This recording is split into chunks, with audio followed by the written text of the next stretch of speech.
Payyanur CPM-ലെ fund തട്ടിപ്പ് വിവാദം അങ്ങനെ ആളിക്കത്തുകയാണ്. ജില്ലാ കമ്മിറ്റി അംഗം കുഞ്ഞികൃഷ്ണന്റെ വെളിപ്പെടുത്തലിൽ ന്യായീകരിക്കാൻ പാടുപെടുകയാണ് CPM. ആരോപണം വാസ്തവവിരുദ്ധമെന്ന് MP ജയരാജൻ പറഞ്ഞു. ആരോപണങ്ങൾ പാർട്ടിയെ തകർക്കാൻ ലക്ഷ്യമിട്ടുള്ളത് എന്ന ഒഴുക്കൻ മറുപടിയുമായി MP ജയരാജൻ രംഗത്തെത്തുകയായിരുന്നു. അതേസമയം കുഞ്ഞികൃഷ്ണനെതിരെ പയ്യന്നൂർ നഗരത്തിൽ വ്യാപകമായി പോസ്റ്റർ പ്രത്യക്ഷപ്പെടുകയാണ്. ഒറ്റുകാരനെ തിരിച്ചറിയുക എന്ന പോസ്റ്ററുകളാണ് പതിച്ചത്.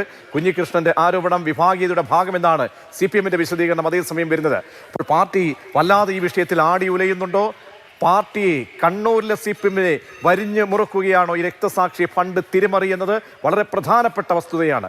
അത് പരിശോധിക്കാം. എത്രത്തോളം ആഴത്തിൽ ഈ വിഷയത്തെ നമുക്ക് കാണേണ്ടി വരുമെന്ന് നോക്കാം. അഭിലാഷ് മോഹനൻ ചേരുന്നുണ്ട് തത്സമയം. അഭിലാഷ്, ഈ കണ്ണൂരിലെ ഈ ഫണ്ട് തട്ടിപ്പ്, രക്തസാക്ഷി ധനരാജ് രക്തസാക്ഷി ഫണ്ട് തട്ടിപ്പുമായി ബന്ധപ്പെട്ട വിവാദം അത് പുതിയതല്ല. ഇപ്പോൾ നമ്മൾക്ക് ഈ വാർത്ത വരുമ്പോൾ വലിയ അമ്പരപ്പ് തോന്നില്ല. പക്ഷേ ഞാനെന്നല്ല ഈ കുഞ്ഞികൃഷ്ണൻ്റെ സൗണ്ട് ബൈറ്റ് വരുമ്പോൾ നമുക്ക് തോന്നുന്നത്, കാരണം ആദ്യമായിട്ടാണ് കുഞ്ഞികൃഷ്ണൻ നമുക്കറിയാം ഇതുമായി ബന്ധപ്പെട്ട് മുൻപൊക്കെ ഒരുപാട് പ്രതികരണങ്ങൾ തരുമ്പോൾ അതിൽ നിന്നൊക്കെ ഒഴിഞ്ഞു മാറി നടക്കുന്ന ഒരു വന്ധ്യവയോധികനെയാണ് നമ്മൾ കണ്ടുള്ളത്. പക്ഷേ ഇന്നലെ വന്ന് രണ്ടും കൽപ്പിച്ച് ഒരുപാട് കാര്യങ്ങൾ പറയുമ്പോൾ ഒരു CPM-ന്റെ നിലവിലെ ജില്ലാ കമ്മിറ്റി അംഗം കൂടിയാണ്. അദ്ദേഹത്തെ മാറ്റി നിർത്തിയില്ലെങ്കിൽ അദ്ദേഹം വീണ്ടും ജില്ലാ കമ്മിറ്റിയിലേക്ക് വന്ന് അങ്ങനെ ഒരു ജില്ലാ കമ്മിറ്റി അംഗം പറയുമ്പോൾ അത്രയേറെ തീക്ഷ്ണമായ വാക്കുകളാണ്, മുനവെച്ച വാക്കുകളാണ്. ഒരു MLA, നിലവിലെ സിറ്റിംഗ് MLA അടക്കം പ്രതിരോധമാക്കുന്നതാണ്. അപ്പോൾ ഈ ഫണ്ട് വിവാദം, പാർട്ടി ഓഫീസ്, ഏരിയ കമ്മിറ്റി ഓഫീസിൻ്റെ നിർമ്മാണം, അതുമായി ബന്ധപ്പെട്ട് ഈ തിരഞ്ഞെടുപ്പ് ഫണ്ടുമായി ബന്ധപ്പെട്ട തിരിമറി, ഇതിലൊക്കെ ഉയരുന്ന ഈ പ്രധാനപ്പെട്ട വ്യക്തിയുടെ പ്രതികരണത്തിൽ പാർട്ടി ഇന്ന് നൽകിയ മറുപടി അത്രത്തോളം നമുക്ക് അയവിറക്കാൻ കഴിയുന്നതാണോ? പാർട്ടി നടത്തിയ വിശദീകരണം അതിനെ എങ്ങനെ മനസ്സിലാക്കണം, ഈ വെളിപ്പെടുത്തലിനെയും കൂടി ചേർത്ത് വെച്ച്? ഇതൊരു പുതിയ വിഷയമല്ല പ്രജീഷ്. കഴിഞ്ഞ 6 വർഷമായി പുകയുന്ന വിഷയമാണ്. ഈ വിഷയത്തിൽ നേരത്തെ പ്രജീഷ് പറഞ്ഞതുപോലെ കുഞ്ഞികൃഷ്ണൻ അടക്കമുള്ള ആളുകളുടെ പരാതിയിൽ CPM ഒരു അന്വേഷണ കമ്മീഷനെ നിയോഗിക്കുകയും തുടർന്ന് നടപടിയെടുക്കുകയും ചെയ്തിരുന്നു. അന്ന് CPM കണ്ടെത്തിയത്, അന്വേഷണ കമ്മീഷൻ കണ്ടെത്തിയത് കണക്ക് ശരിയായ സമയത്ത് ബോധിപ്പിക്കാൻ കഴിഞ്ഞില്ല എന്ന് കണ്ട് നടപടിയെടുത്തിരുന്നു.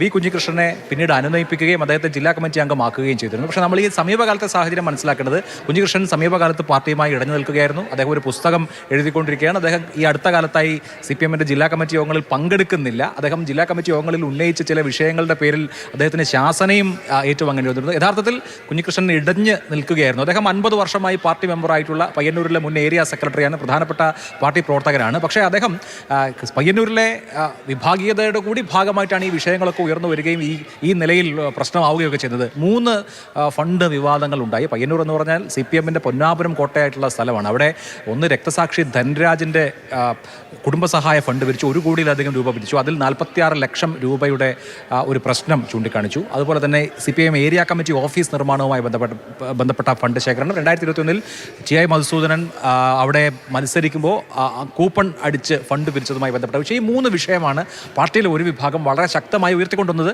അതിൽ വളരെ ശക്തമായും TI മധുസൂദനെതിരായി നിന്ന ആളാണ് V കുഞ്ഞികൃഷ്ണൻ. അപ്പോൾ അദ്ദേഹം പാർട്ടിക്കകത്ത് പരാതി പറയുകയും പയ്യന്നൂരിലെ പാർട്ടിയിലെ പ്രശ്നം പരിഹരിക്കാൻ ഒടുവിൽ TV രാജേഷിനെ ആ ഏരിയയുടെ ചുമതലയിലേക്ക് നിയോഗിക്കുകയും പാർട്ടി ഒരു ഫയർ ഫൈറ്റിംഗ് നടത്തുകയൊക്കെ ചെയ്തതാണ്. ഇതിനൊക്കെ ഒടുവിലാണ് ഒരു സമവായം ഉണ്ടാവുകയും കുഞ്ഞികൃഷ്ണൻ അങ്ങനെ ജില്ലാ കമ്മിറ്റി അംഗമാവുകയും എല്ലാവരും യോജിക്കുകയൊക്കെ ചെയ്തത്. ഒരു കാര്യം ഞാൻ അഭിലാഷ്, ഈ ചില കാര്യങ്ങൾ പാർട്ടി കമ്മീഷൻ അന്വേഷണം നടത്തി ഒരുപക്ഷെ ക്ലോസ് ചെയ്തു എന്ന് പറയുമ്പോഴും ചില കാര്യങ്ങൾ അവിടെ സഹകരണ സംഘത്തിൽ നിന്നും 70 ലക്ഷം രൂപ അവിടെ ഉണ്ട്. അതായത് ഈ പറയുന്ന 35 ലക്ഷം രൂപയിൽ 29 ലക്ഷം ഈ പറയുന്ന കോൺട്രാക്ടർ കൈമാറി നിർമ്മാണവുമായി ബന്ധപ്പെട്ടെന്ന് പറയുന്നു. ബാക്കി 5 ലക്ഷം എന്താണ്? ഈ അന്നത്തെ ഏരിയ സെക്രട്ടറിയാണ് മധുസൂദനൻ, നിലവിലെ MLA, അദ്ദേഹത്തിൻ്റെ സ്വകാര്യ അക്കൗണ്ടിലേക്ക് ഈ പണം കൈമാറ്റം ചെയ്യപ്പെടുകയാണ്. അപ്പോൾ ഒരു ക്ലാരിറ്റി വരുന്നില്ല. അതിന് പുറമെയാണ് ഈ സഹകരണ സംഘത്തിലെ ജീവനക്കാരടക്കം നൽകുന്ന ഈ 70 ലക്ഷം എന്നത്. അപ്പോൾ കുഞ്ഞികൃഷ്ണനെ സംബന്ധിച്ച് അദ്ദേഹത്തിൻ്റെ ബാക്ക്ഗ്രൗണ്ട് അറിയാം, ഓഡിറ്റ് ചെയ്യാൻ, കൃത്യമായിട്ട് കണക്കുകൾ പരിശോധിക്കാൻ വൈദഗ്ധ്യമുള്ള ഒരു വ്യക്തിയാണ് അദ്ദേഹം. അപ്പോൾ അദ്ദേഹം ചോദിക്കുക ഇതിൻ്റെ കണക്കുകളിലെ പൊരുത്തക്കേടുന്നത് ഒരു ബാധ്യതയാണ്, പ്രത്യേകിച്ച് ഒരു കമ്മ്യൂണിസ്റ്റുകാരനെ സംബന്ധിച്ച്. അപ്പോൾ തികച്ചും കുഞ്ഞികൃഷ്ണന്റെ വാക്കുകൾ കേൾക്കുമ്പോൾ സാധാരണ സമൂഹത്തിന് ചില സംശയങ്ങൾ സ്വാഭാവികമല്ലേ? അത് ദൂരീകരിക്കാൻ പാർട്ടിക്ക് കഴിഞ്ഞിട്ടുണ്ടോ അഭിലാഷ്?